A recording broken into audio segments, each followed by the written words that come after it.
Neste vídeo vamos resolver alguns exercícios sobre frisos. Para tal, reuni alguns exercícios que eu considero interessantes e que nos vão ajudar a aprofundar um pouco mais a matéria que foi lecionada em vídeos anteriores. Vamos começar por este que já está aqui. Considere o padrão definido na figura abaixo. Temos então aqui um friso e diz o resto do texto. Classifica o friso dado no que diz respeito à isometria utilizada e indica a notação que o caracteriza. Construa a partir do mesmo motivo um friso denotado por MG. Portanto, logo a partir daqui, à partida, este friso não se deve denotar desta forma. MG. Portanto, à partida não possui em simultâneo um eixo de simetria vertical e uma reflexão deslizante. Mas vamos então fazer o seguinte. Para resolver este exercício, e vamos procurar fazer com que este exercício nos permita explorar um pouco mais o estudo dos frisos, em vez de eu chegar aqui e dizer já qual é a isometria que está associada a este friso e dizer já a notação, vamos, pelo contrário, procurar recordar que tipos de isometrias é que existem e, aplicando essa isometria a este motivo em particular, vamos ver que tipos de frisos é que conseguimos construir. A partir do momento em que conseguirmos atingir o friso que está aqui reproduzido, então nesse caso teremos encontrado qual é a isometria utilizada e poderemos também indicar a notação que o caracteriza. Então vamos começar por pensar que existem diferentes tipos de isometria e aquela que foi estudada em primeiro lugar foi a isometria de translação. Vamos usar então este motivo e vamos utilizar essa isometria para gerar o nosso primeiro friso. Então, para tal, eu vou copiar este motivo e vamos supor que eu tenho assim aqui o motivo e que lhe aplicamos uma translação, movendo este friso para este motivo para a sua direita. Então, obtemos esta figura assim aqui. À medida que formos acrescentando mais motivos, vamos criando o nosso friso e neste momento já estamos a ter uma ideia mais ou menos de em que é que consistirá o friso, qual é que será a sua forma e penso que já é mais do que suficiente. Portanto, é usual termos, também não custa nada colocar mais uma peça, cá está, mais outra. Pronto. O friso então fica com este aspecto. Vamos só colocar-lhe a reta que delimita a parte inferior e temos o nosso friso concluído. Observando o friso, podemos chegar à conclusão de que este friso é diferente daquele que está ali. Apesar de termos a figura com triângulos cor-de-rosa à esquerda e brancos à direita, como aqui sucede, aqui este segmento de reta está sempre voltado para baixo e, como tal, o friso é diferente. Bom, então qual é que seria ainda assim a notação que caracterizaria este friso? Não existem reflexões verticais, portanto, começaríamos por indicar exatamente que não existe essa reflexão na nossa notação. Recordemos que as notações utilizam o 1, o 2, o M e o G. Vamos utilizar dois símbolos constituídos por este conjunto de 4. O 1 indica-nos que existe, ou melhor, que não existe reflexão vertical na figura. O M diz exatamente o contrário, que existe reflexão vertical, quando utilizados como primeiro símbolo. O 2 e o G só são utilizados como segundo símbolo e indicam este que existe meia volta na figura e este que existe uma reflexão deslizante.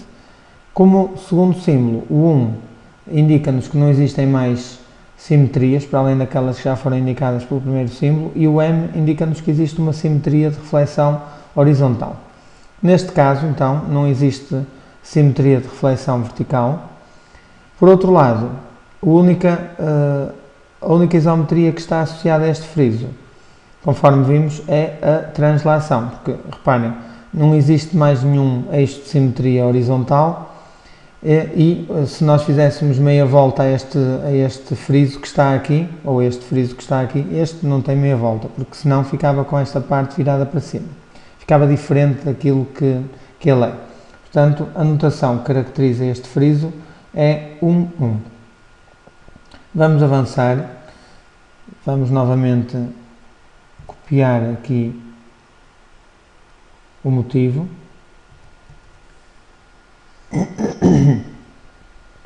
E vamos recordar que outros tipos de isometrias é que existem. Bem, existe a isometria de reflexão vertical, e se eu quiser aplicar aqui a isometria de reflexão vertical, vou ter que inverter este motivo relativamente a um certo eixo vertical que se coloca aqui. Vamos lá ver onde é que iria ficar o eixo vertical. Iria ficar mais ou menos nesta posição e, neste caso, para inverter isto, vamos utilizar aqui uma ferramenta.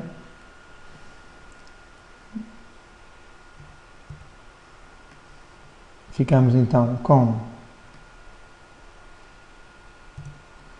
a figura assim desta forma. Reparem que só existe aqui alternância nas cores. Tínhamos o cor-de-rosa branco e agora ficamos com branco cor-de-rosa. Continuando a fazer o friso usando esta isometria. De seguida ficamos com a figura desta forma, voltando a impor outro eixo vertical, temos que inverter esta figura.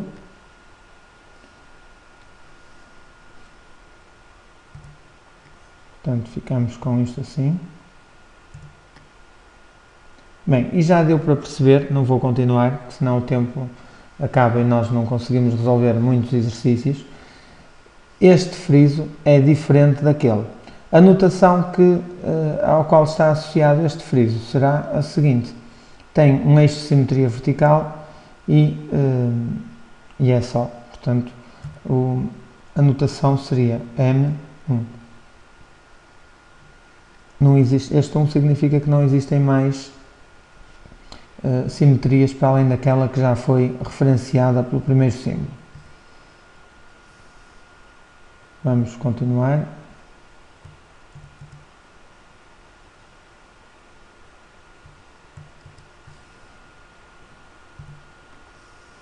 Copiar aqui esta linha para delimitar este friso.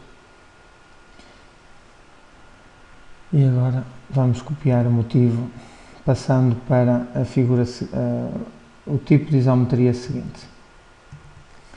Bem, vamos passar agora para a isometria de rotação de 180 graus. Para tal, esta figura, vamos ter que lhe impor assim aqui, como aqui esta figura é conexa, ou seja, os motivos são todos adjacentes uns aos outros, eu vou considerar que o nosso centro de rotação, ele próprio também se encontrará na figura. Vamos supor que ele está assim aqui nesta posição, e, portanto, a própria figura vai rodar para este lado, ou seja, vamos ficar com algo semelhante a isto, com a diferença de que este segmento de reta, em vez de ficar em baixo, vai ficar em cima. Então, selecionando aqui novamente este motivo e impondo-lhe a rotação de 180 graus, ficamos então com o seguinte: ele passa para esta posição e repare-se, ficou diferente do friso anterior. Novamente, se eu quiser ir buscar mais uma peça, a seguinte roda e fica exatamente igual a esta.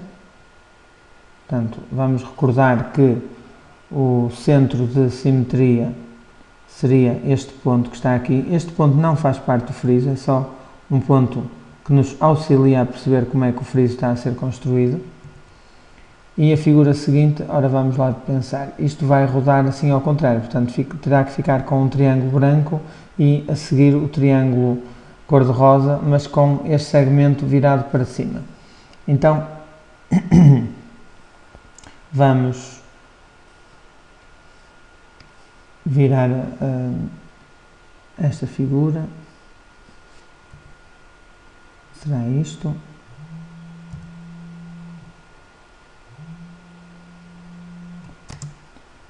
Continuando, a próxima peça será esta, e desde já podemos verificar que efetivamente este friso também não é igual ao friso que nos é dado no enunciado.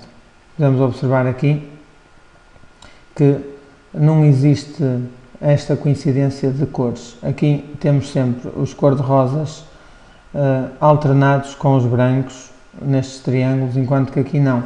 Aparece 2 brancos, 2 rosas, 2 brancos, 2 rosas e assim sucessivamente.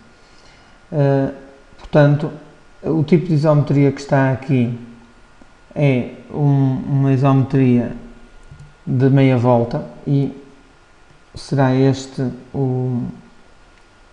será esta a notação. Portanto, até agora ainda não conseguimos determinar qual o tipo de isometria que gera o friso que está dado aqui no nosso enunciado. Vamos ver se conseguimos determiná-lo agora. Novamente, que outros tipos de isometria é que temos disponíveis? E isto pensando em frisos que sejam simples, que só tenham um nível, porque repare-se que se nós procurássemos um friso com uma reflexão horizontal, iríamos ter 2 níveis, portanto já iria ficar diferente daquele. Um friso que nós ainda não experimentamos será um friso com reflexão deslizante.